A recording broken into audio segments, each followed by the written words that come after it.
Amém. Glória a Deus. Nada pode nos separar do amor de Deus. Louvado seja o nome do Senhor. Eu queria compartilhar uma passagem dos evangelhos que está em Lucas, capítulo 7, do verso 36 ao verso 50, que fala de uma mulher que ousou se aproximar de Jesus, apesar de ser uma pecadora, e o adorou de uma forma extraordinária. E Jesus disse que onde o evangelho fosse pregado, essa mulher seria mencionada por causa dessa atitude dela. O texto está em Lucas capítulo 7, do verso 36 ao verso 50, e eu quero ler junto com você. Amém? Abra sua Bíblia e vamos juntos fazer uma reflexão aqui nessa passagem tão linda, tão maravilhosa, que é inspiradora. Diz assim: um fariseu convidou Jesus para jantar. Jesus foi até a casa dele e sentou-se para comer. Naquela cidade morava uma mulher de má fama. Ela soube que Jesus estava jantando na casa do fariseu. Então pegou um frasco feito de alabastro, cheio de perfume, e ficou aos pés de Jesus por trás. Ela chorava e as suas lágrimas molhavam os pés dele. Então ela os enxugou com os seus próprios cabelos. Ela beijava os pés de Jesus e derramava o perfume neles. Quando o fariseu viu isso, pensou assim: se este homem fosse de fato um profeta, saberia quem é esta mulher que está tocando nele e a vida de pecado que ela leva. Verso 40, Jesus então disse ao fariseu: Simão, tenho uma coisa para lhe dizer. Fale, mestre, respondeu Simão. Jesus disse: 2 homens tinham uma dívida com um homem que costumava emprestar dinheiro. Um deles devia 500 moedas de prata e o outro 50. Mas nenhum dos dois podia pagar ao homem que havia emprestado. Presta atenção, irmãos. Nenhum dos dois podia pagar aquele homem que havia emprestado dinheiro. Então ele perdoou a dívida de cada um. Qual deles vai estimá-lo mais? Eu acho que é aquele que foi mais perdoado, respondeu Simão. Você está certo, disse Jesus. Então virou-se para a mulher e disse a Simão: você está vendo esta mulher? Quando entrei, você não me ofereceu água para lavar os pés, porém ela os lavou com as suas lágrimas e os enxugou com os seus cabelos. Você, Simão, não me beijou quando cheguei. Ela, porém, não para de beijar os meus pés desde que entrei. Você não pôs azeite perfumado na minha cabeça, porém ela derramou perfume nos meus pés.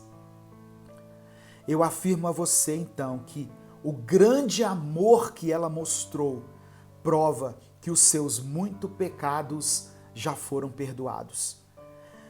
Mas onde pouco é perdoado, pouco amor é mostrado. Então Jesus disse à mulher: os seus pecados estão perdoados. Os que estavam sentados à mesa começaram a perguntar: que homem é esse que até perdoa pecados? Mas Jesus disse à mulher: a sua fé salvou você. Vá em paz. Irmãos, eu amo as passagens dos evangelhos nas quais o próprio Jesus dá a explicação, porque elas dispensam comentários e elas já nos levam a interpretações. Ao invés da gente ficar divagando, pensando, tentando entender o que aquilo quis dizer. Algumas passagens específicas dos evangelhos são explicadas pelo próprio Jesus, Lembra da passagem do semeador que saiu a semear? Jesus conta uma parábola e depois ele mesmo explica. E Jesus era muito didático. E aqui nessa passagem, Jesus estava jantando na casa de um fariseu. Nós temos que entender primeiro quem eram os fariseus.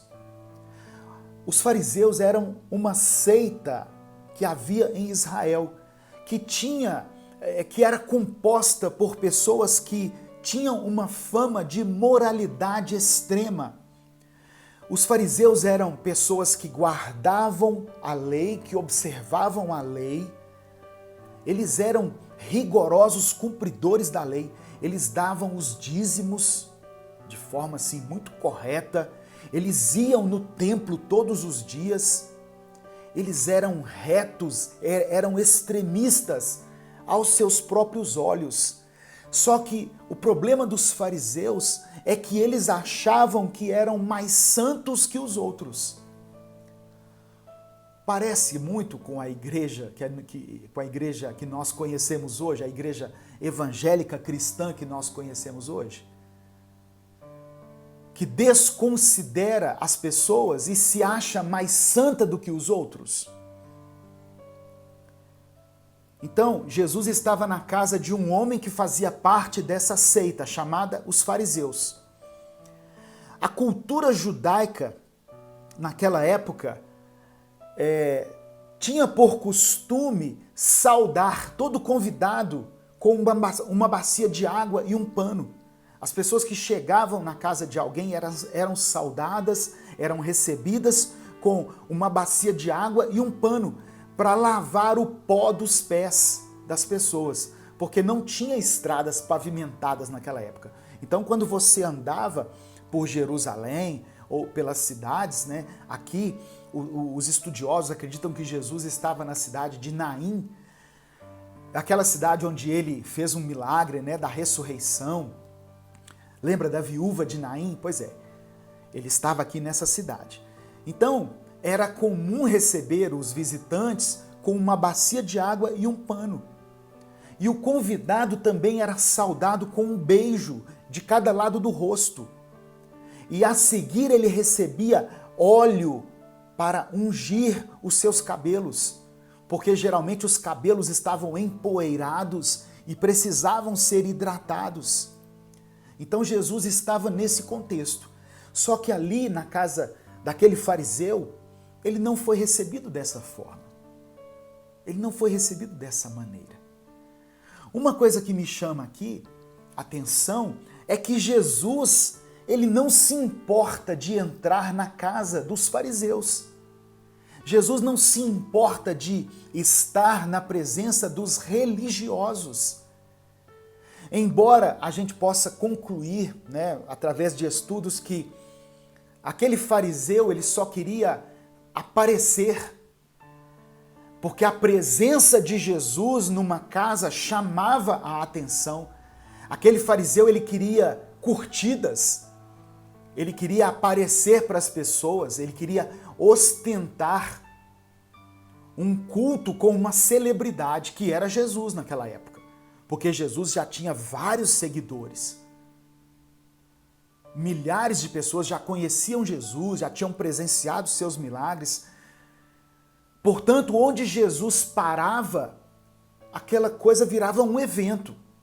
Então Simão convida Jesus, mas ele não se dá conta da importância da presença de Jesus na casa dele. Ao invés de valorizar a presença de Jesus, Simão valoriza a presença das pessoas. E Simão valoriza o culto, mas não valoriza a presença de Jesus no culto. Às vezes nós somos assim. Nós damos valor, nós damos importância e crédito ao evento em si. Nós preparamos tudo. Nossa, tem que ter toda uma preparação. Mas esquecemos do principal, que é a presença de Jesus. Nós vamos nas reuniões, nós nos preparamos, vestimos a melhor roupa, pegamos a nossa melhor Bíblia, né? E de preferência uma Bíblia grande para mostrar às pessoas o quanto nós somos espirituais. Nós nos preparamos fisicamente, mas não preparamos o nosso espírito. Essa era a realidade daquele religioso, que era um exímio cumpridor da lei, mas que ao invés de reparar e de valorizar a presença de Jesus, ele passou a observar a atitude das pessoas que estavam ali naquele culto. E principalmente a atitude de uma certa mulher. Então aqui nós temos 3 pessoas nesse culto que nos chamam a atenção. Primeiro, a pessoa de Jesus, que era o Messias, que era o Filho de Deus, que era o próprio Deus. Imagina você receber Jesus na sua casa. Nós temos a presença de Jesus, nós temos a presença de um religioso, um seguidor da lei, alguém que se achava melhor e maior do que as outras pessoas. Mas aí entra em cena uma terceira pessoa, uma mulher. A Bíblia fala uma certa mulher, pecadora. E quando a Bíblia fala pecadora, dá a entender que era uma mulher adúltera. Dá a entender. O texto não fala especificamente assim, mas dá a entender que era uma mulher que vivia em adultério. Então essa mulher entra em cena, ou melhor, ela rouba a cena. De algum jeito ela já era conhecida ali no meio das pessoas, mas ela passou entre os empregados da casa, ela foi até a mesa onde estavam os religiosos, onde eles estavam jantando, e ela chega por trás. É algo que me chama a atenção também. Talvez porque ela não se achasse digna. As pessoas sabiam que ela era pecadora e ela também sabia que era pecadora. Diferente do religioso, que se achava bom demais. Para ele, Jesus era um mestre. Para aquela mulher, Jesus era o Senhor, o Filho do Deus vivo, o Cristo, aquele que poderia redimi-la dos seus pecados. É diferente, sabe, irmãos? Para Simão, para ele era um culto formal, mas para aquela mulher, aquele era um culto de adoração. Talvez nós entramos assim nos nossos cultos, nós temos entrado assim nos nossos cultos, até mesmo nos cultos online.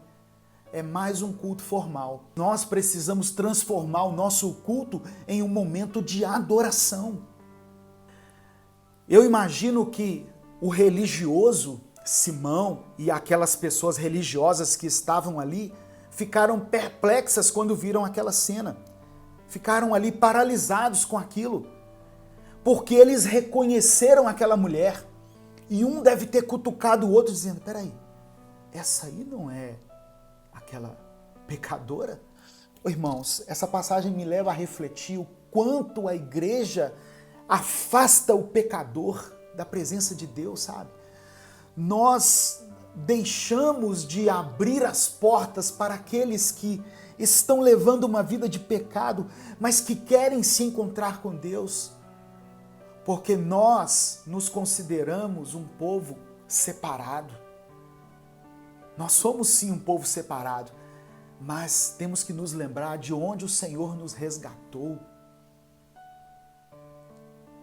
O problema é que o pecado daquela mulher incomodava aquela sociedade, mais do que os pecados dos religiosos. Ah, pastor, mas eles não eram religiosos, cumpridores da lei? Sim, mas aos olhos de Deus, todos nós somos pecadores.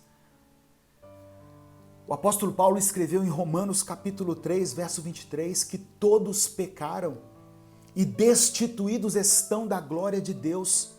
Aos olhos do Senhor, todos nós somos pecadores.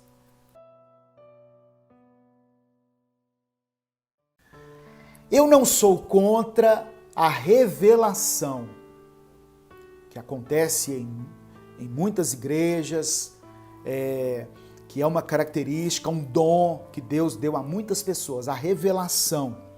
Só que muitas pessoas, elas não estão em busca da revelação, elas estão em busca da adivinhação.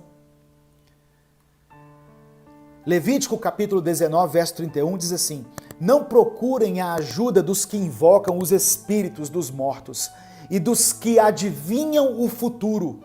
Isso é pecado e fará com que vocês fiquem impuros. Eu sou o Senhor, o Deus de vocês. As pessoas passam a ir para as igrejas de revelação em busca somente da adivinhação a respeito da vida delas. Ou então, para que elas ouçam alguma coisa sobre a vida do fulano ou da fulana. Para ter aquilo como um motivo de fofoca, para depois comentar. E muitas pessoas ainda comentam assim: olha, eu vou falar aqui, mas é para a gente poder orar, viu? Na verdade não é para orar nada. É para fazer uma fofoca sobre a vida da irmã ou do irmão. Você viu o que o Espírito Santo falou a respeito daquela pessoa? Irmãos, presta atenção. A revelação de Deus, ela tem o propósito de mostrar ao ser humano o plano da salvação. Qual que era a intenção de Paulo, Silas, Lucas e Timóteo ali, quando eles foram para Macedônia? Pregar o evangelho. Não era fazer revelação, não era fazer campanha de prosperidade, não era nada disso. A expressão revelação, em Coríntios 14, 1 Coríntios 14, ela se refere a um dom profético. O dom profético, ele era dado por Deus para comunicar verdades importantes sobre a salvação, para a salvação. Paulo, inclusive, colocou o dom de profecia superior ao dom de línguas. Só que muitas dessas revelações, elas contradizem a revelação escrita que nós já temos, que é a palavra de Deus.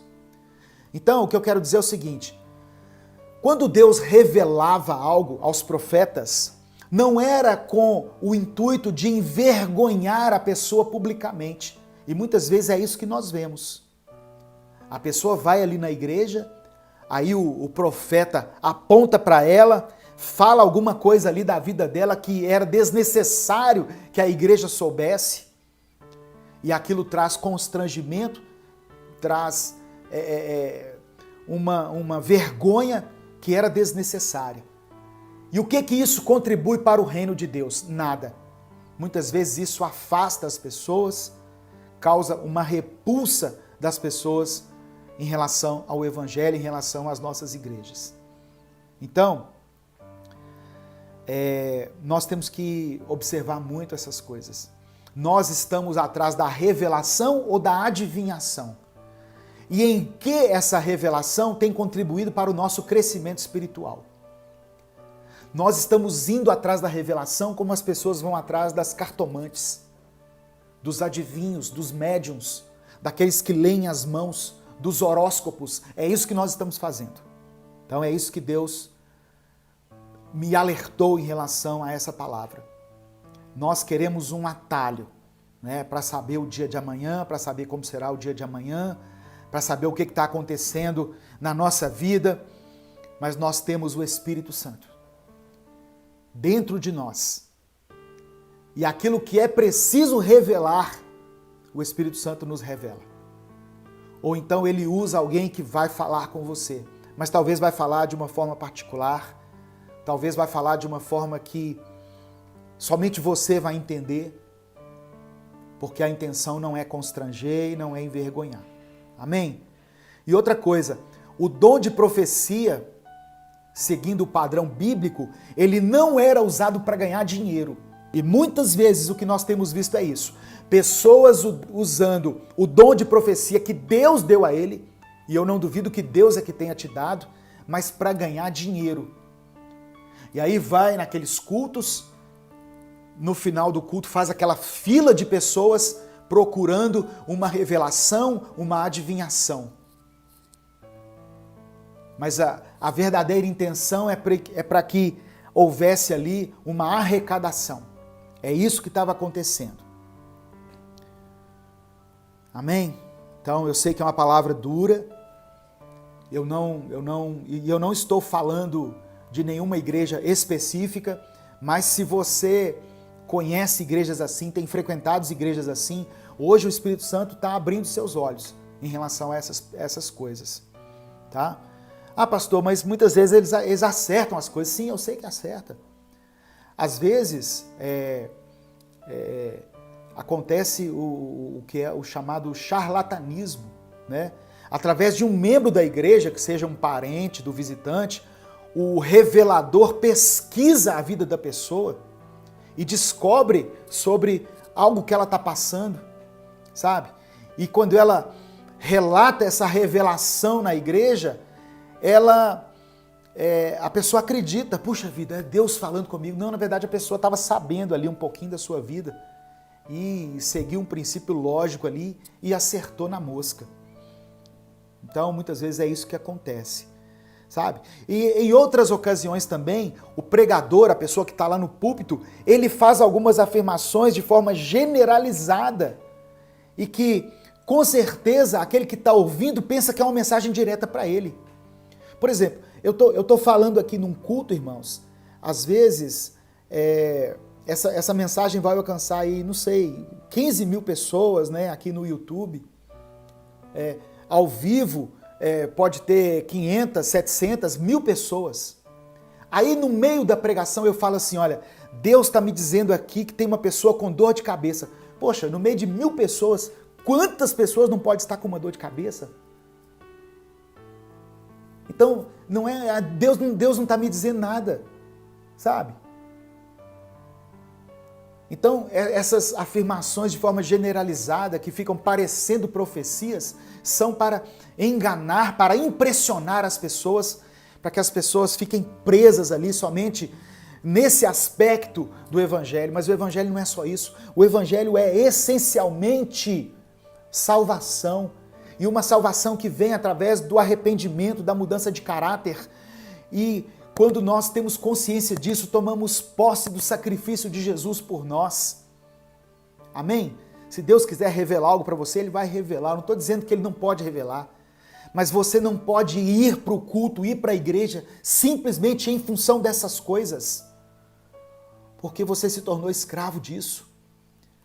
E na maioria das igrejas de revelação se esquecem da palavra, colocam uma palavra qualquer sem nenhum contexto, sem nenhum embasamento bíblico e teológico, mas mantém as pessoas ali amarradas nesse negócio. E eu termino essa reflexão, essa conclusão dessa parte com o texto de Mateus capítulo 7, a partir do verso 21 até o verso 23,